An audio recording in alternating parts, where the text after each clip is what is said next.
Welcome to Francis Comfort News Channel. I am your host, Kaylee on the Spot, reporting to you live all the great things that are happening in the state of Utah. If this is your first time coming across this channel, my name is Kaylee on the Spot, and on this channel we discuss all things related to real estate. If you are not new, welcome back. We are so glad that you decided to join us again. Please hit the subscribe button to follow for more. Great things are happening in the state of Utah. It took a few years, but Utah finally solved the simple math problem that has dogged homeless services. State lawmakers this session approved funding to build a 600 to 800 bed shelter in Salt Lake County, filling the gap in bed space that was left behind in 2019 when a centralized downtown shelter closed and pushed unsheltered Utahns into smaller research centers dispersed across Salt Lake City and South Salt Lake. When the new facility opens, it will be the largest shelter the state has seen in years, doubling, tripling, or even quadrupling the size of the resource centers, which houses 200 to 300 people depending on the location.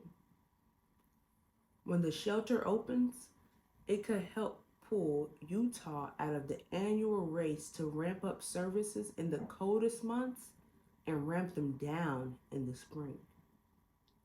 The beds created by this traditional shelter will be bolstered by a permanent micro shelter site, which also received funding from the legislature.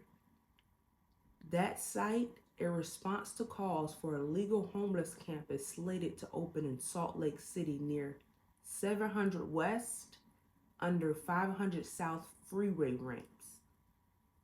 The plan is for the micro shelter site to feature 100 beds, double the size of a temporary site operating at 600 West and 300 South.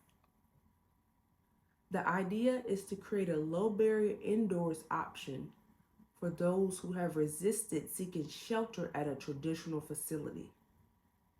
The micro shelters look like stripped down teeny houses, featuring beds, tables, lockable doors, electricity, and heating and cooling units. Funding for the micro shelter site and the traditional shelter will flow from a $25 million pot the legislature appropriated in the final stretch of the session. Lawmakers kicked in another $21.8 million. $10 million of that is ongoing funding to help with operations across the system. Speaking of micro shelter programs, shout out to Utah again. Utah's micro shelter pilot program gets extension to help homeless. This legislative session, we have made real progress in filling gaps in the system with some historic funding investments. Governor Cox there holding a ceremonial signing of several bills aimed at helping solve the homeless crisis in our state. One of those will mean a pilot program of micro shelters will stay up and running in Salt Lake, at least for now. News Specialist Debbie Worthen has more now. Round of applause, please, for the state of Utah. They are doing some great things in Utah. Number one, Utah has identified that there is a problem.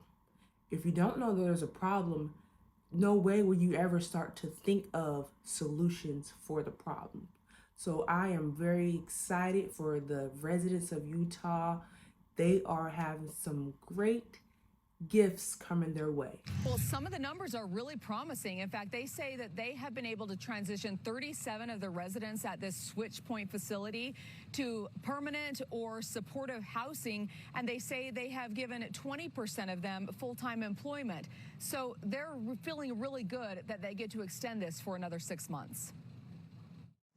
It is a good feeling that we don't have to worry about where we're going to put our head at night, and it's amazing, like getting us into housing and get all the sources that we need. Kimberly Lambie and her fiance have been here at Switch Point.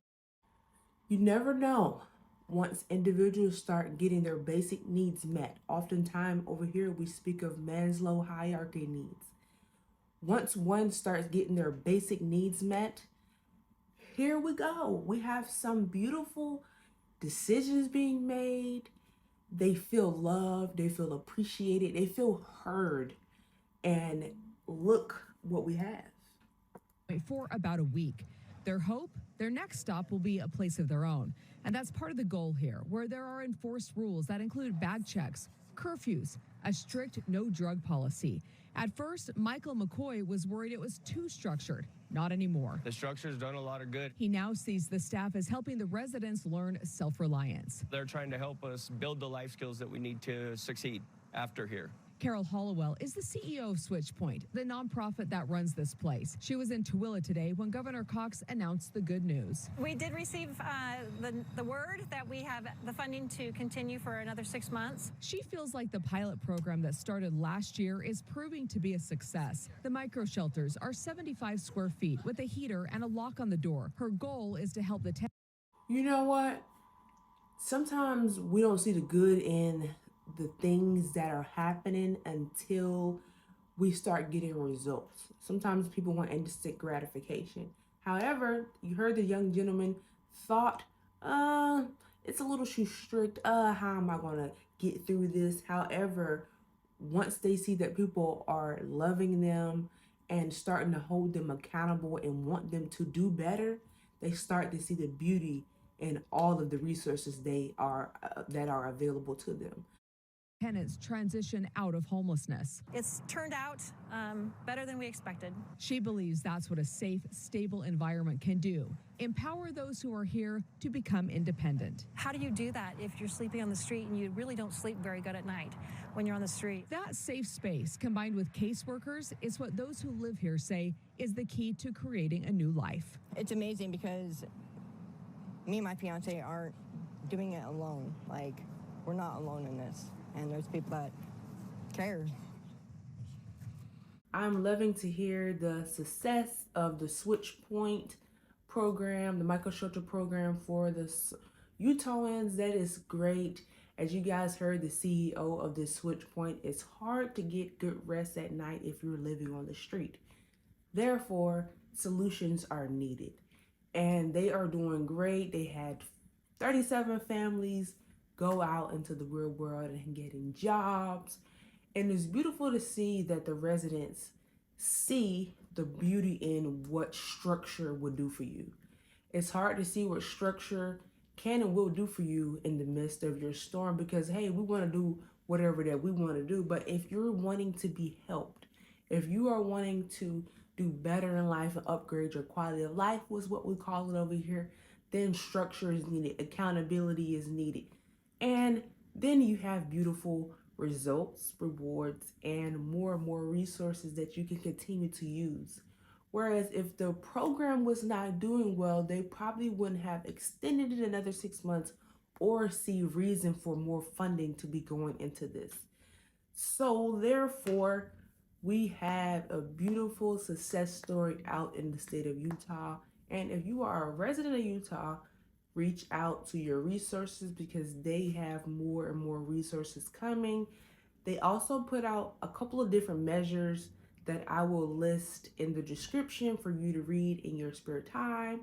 However, how do you guys feel about the SwitchPoint micro shelter program that is helping out the homelessness in Utah? Put it in the comments and let's have a discussion.